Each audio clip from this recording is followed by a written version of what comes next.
And welcome back to the Murdy Creative Co podcast. I'm your host, Colin Murdy, and today's topic is No More Espresso. But first, I want to say thank you to everyone who supported the company so far. If you haven't got a chance, go check us out on the web at murdycreative.co. That's M-U-R-D-Y, creative.co. Or you can check us out on all social medias at murdycreative.co. In an attempt to make my opening shorter, I've changed it a little bit. Also, go check us out on Discord. Our server link is in the top of the description below. All right, we're back. We're back after a very long hiatus, much longer than I had originally anticipated. And to be completely honest, just to tell the truth, I got to the new year. We got into January, beginning of January, and I'm like, I don't think anybody really watches the podcast. The viewership has never been that large, so it'd be okay if I didn't do it. It was probably not that big of a deal. And then there was a lot of requests and a lot of people who asked, when's the podcast coming back? And so thank you to all of you who showed support. It was very encouraging to me, and it was an important part of what we decided to do to bring it back. You may notice that there's a slight change to the set. That was a wonderful Christmas gift by my team. And it's funny because the portrait has, the portrait without the laser beam eyes has been in the background of almost all of my podcasts historically up until the new studio. So for those of you watching on YouTube, it'll make sense. And for everyone else, it won't. So No More Espresso. I guess I should go back further. How did Christmas go? How did Christmas turn out? That's a great topic. I'll do that more fully probably for the next podcast. For the time being, we're probably going to be doing one podcast a week. It's going to be released on Thursdays, and I'll probably go back to the 2 podcast schedule a week at some point. But for the moment, it's going to be one podcast just because of the busy first quarter we got ahead of us. So I will go next week into a much greater detail, I think next week, about the Christmas season and what it entailed. But to recap in short, Christmas started off with a whole landslide of changes. And those changes brought along a lot of hectic energy, to say the least. I think we really jumped both feet in to a process and to product changes that I originally had been very excited about and very quickly realized that they probably were not quite the right decision. And I revised them a little bit as time went on. But there was a lot of good things that came out of Christmas. The price increase was a very important part of our success this year. In 2021, the company had a very serious loss. We definitely did not make money that year, and we pulled out a lot of money in debt to cover the company. And I, at the time, had believed, and I still believe, and last year was an important part of reaffirming that belief, but I believe that the company could be profitable. The price increase that happened at the beginning of November last year was a critical component of the fact that 2022, we basically broke even. Now, I think we were negative less than 0.5%. And we were within 0.5% of the same sales number as we had done the prior year. Now, for those of you keeping track of inflation, you'll acknowledge that even if we had done the exact same numbers as what we had done in 2021, 2022 had a 7+% inflation number. So we should have been doing 7% more in sales to be in the same spot. And that's inflation for you. But that being said, being almost profitable, being about profitable, being break-even-ish was a good place for us to be, and I was happy to be there. And I think that bodes well for our targets this year, which is to actually be profitable. And that brings along a whole bunch of changes to the techniques and the tactics that we've been taking from a marketing and staffing and equipment standpoint and a lot of other things along those lines. And it's going to be great fodder for future podcasts where I'll go into detail about the changes to our strategic plan that we've been making, as well as the internal changes to the company. But one of those things that has been a change that has been about 6 months in the making, actually. It's been a long process, and it's been really hard for me to keep my mouth shut about it because I've really wanted to talk about it because it's a really cool thing, and it's been a really cool thing to evolve over time.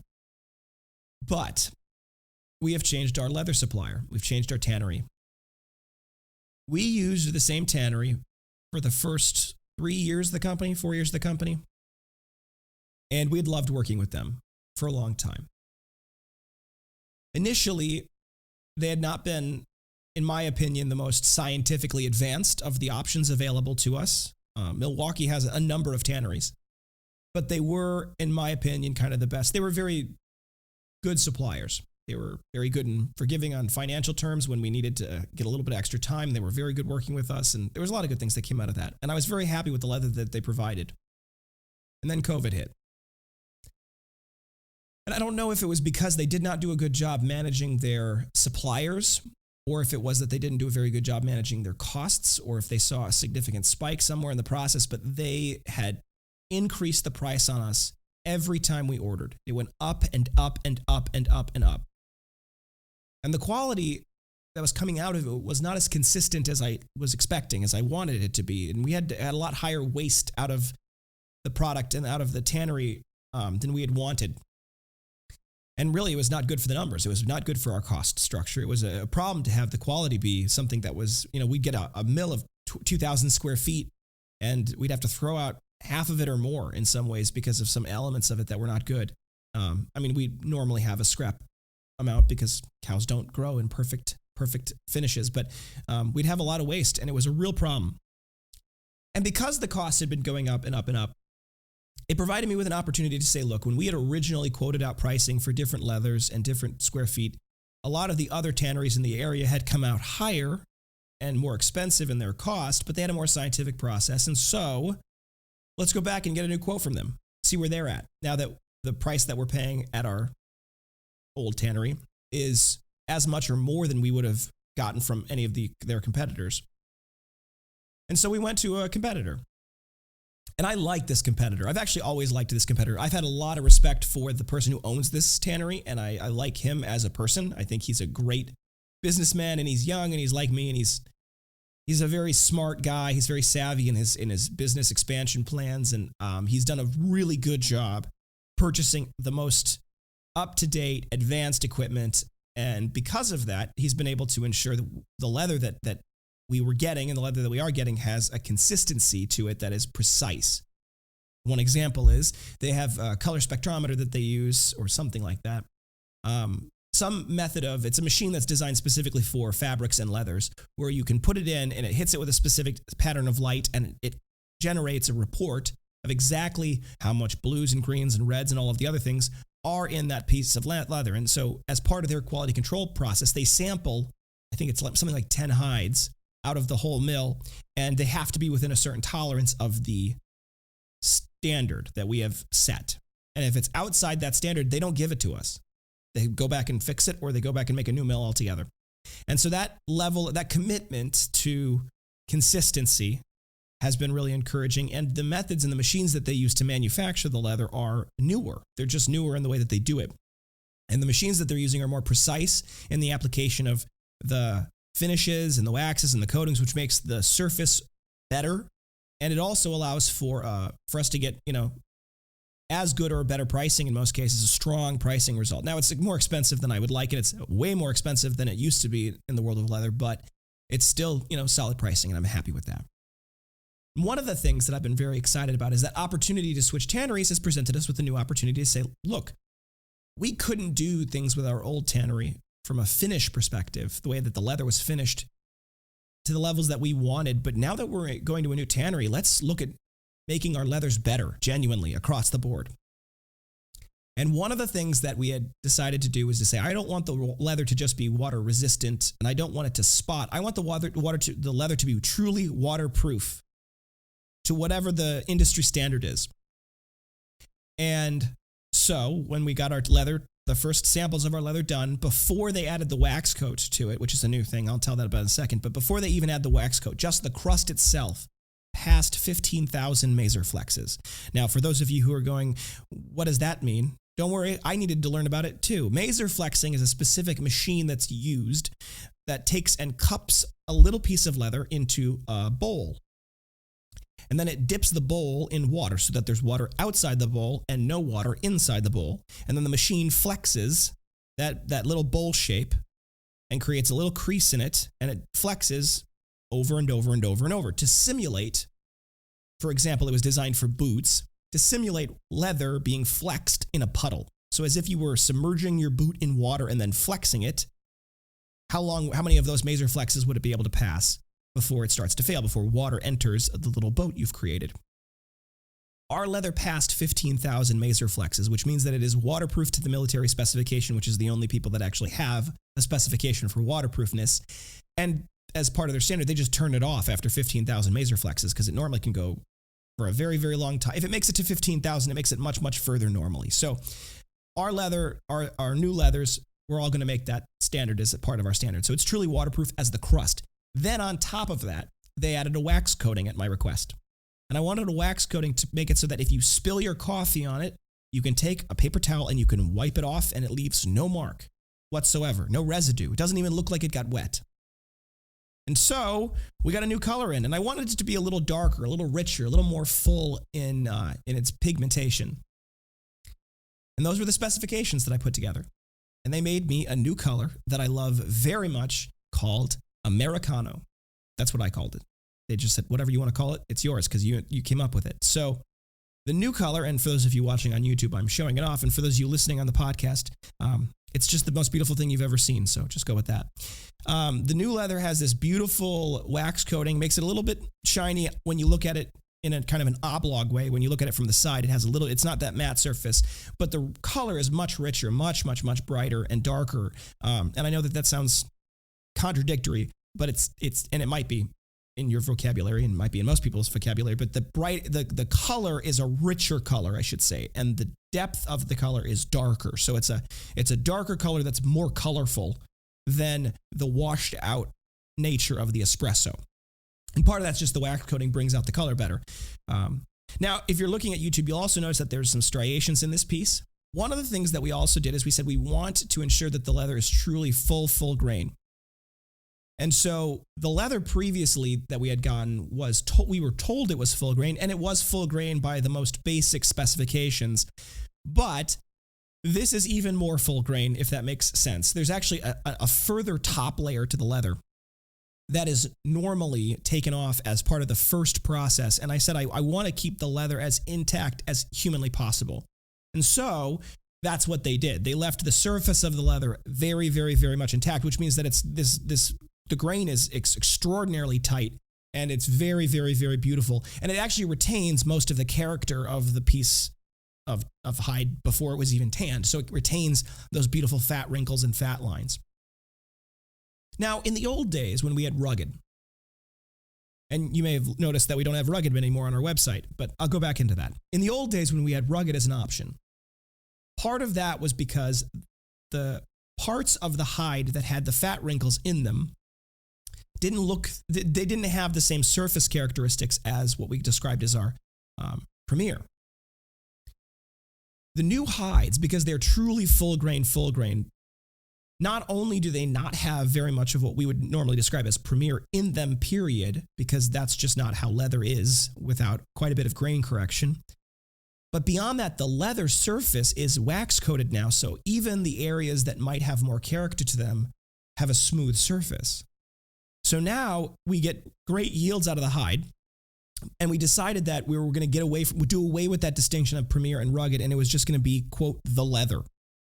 We had to upgrade all of our photography and redo all of our photography to reflect that change, so that if you look at our Americano listings on the website, you'll see that the pictures have more character to them. They have more character in their pieces because they're beautiful, and that's what we want. So that's a direction that we're going on purpose, and I really like the way that they're coming out, and they are very beautiful. I've been making some things all day in Americano, and they are incredible.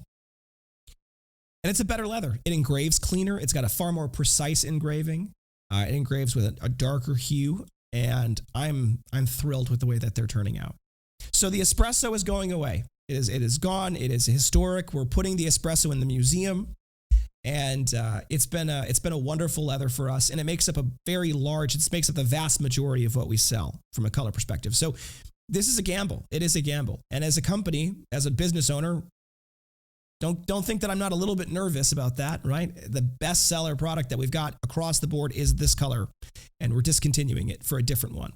So I'm nervous, but I wouldn't be willing to do this if I wasn't confident that the people who bought our espresso aren't going to like Americano more, because it is better and it's more beautiful.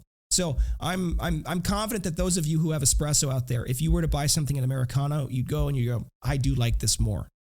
And I can say that I'm fairly confident that this will last even longer than our espresso, and our espresso is already going to last 120 years. So I think that this is going to be something that is going to be a great addition to the line. I think it's going to be something that is going to stick around for a long time. That's for sure, because it's perfect and I love it. But it represents for us a new step forward with this new tannery.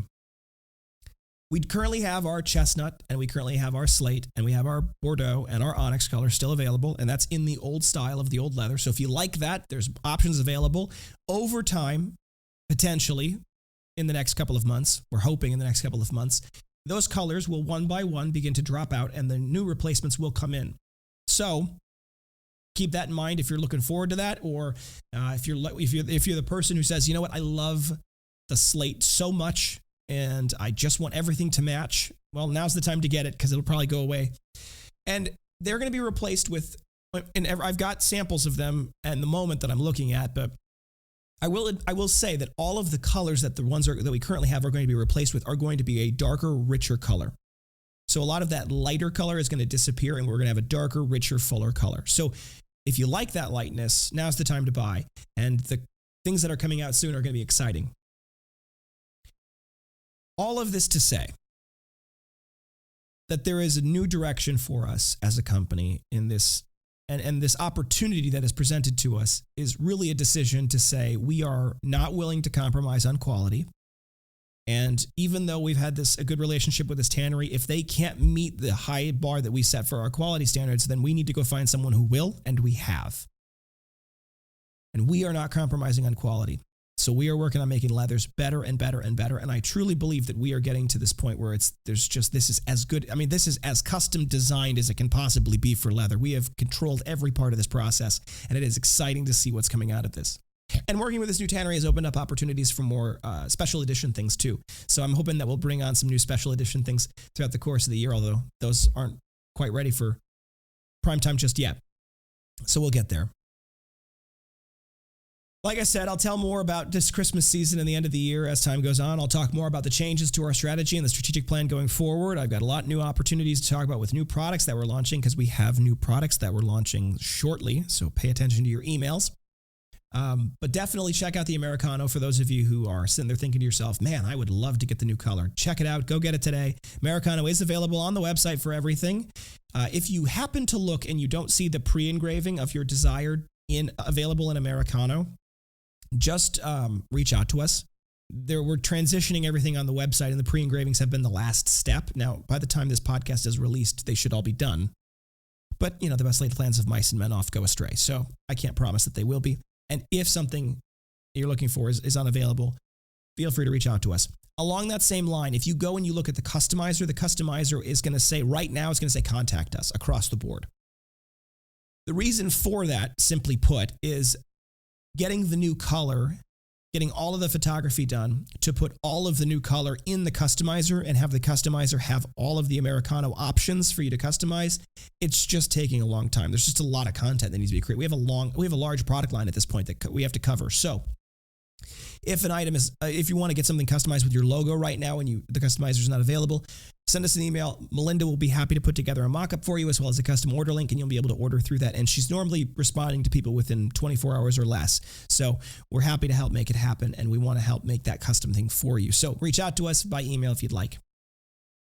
In an effort to slim down the podcast itself, I'm also trying to shorten my ending here a little bit, but there's a lot to cover, so I'm trying to figure out how to do that. So if you've got suggestions about how to cut short my ending, feel free to jump in. I'm just going to go over it real quick. Be sure to subscribe. Hit that notification bell. If you have any questions about your product, or you have any questions about the company in general, reach out to us on the website. We're happy to help. You can give us a phone call at 414-434-9001. You can also text that number as well, Monday through Friday, 8 a.m. to 4 p.m. Central Time, 414-434-9001. A good review go a long way to help us. Go leave a review on our website. You can see there's a button there that says reviews. Go leave a review where it tells you to leave a review. It's going to be Google. We really appreciate that. That helps. Tell your friends and family about the company. That really helps as well. Go check out the rewards program in the bottom left-hand corner of the website. There's a little circle there. If you have podcast topics you want to hear more about, send them my way. I am always happy to talk about whatever you guys are looking for. If you're looking for multiple items, binders, journals, anything we sell, we do have bulk discounts available. They are built directly into the website. All you need to do is add every item to your cart, mix and match to your heart's desire. It's just based off the total cart quantity, and hit checkout. It'll automatically apply that bulk discount, or reach out to us and we're happy to tell you more about it. Same thing goes for custom engraved items. We have no minimum order quantities and no setup fees. It's a simple flat fee, normally about $15 for an engraving. You can get just one. However, if you're going to get a whole bunch of them, the bulk discount also applies to the engraving cost. So it can be a lot cheaper than that for if you're going to get a whole bunch. So check that out. Reach out to us with any questions and concerns. We are happy to help. SALES at murdycreative.co, sales at murdycreative.co, or there's a contact us on the main page of our website. Thank you guys so much for tuning in. Have a great day, and goodbye.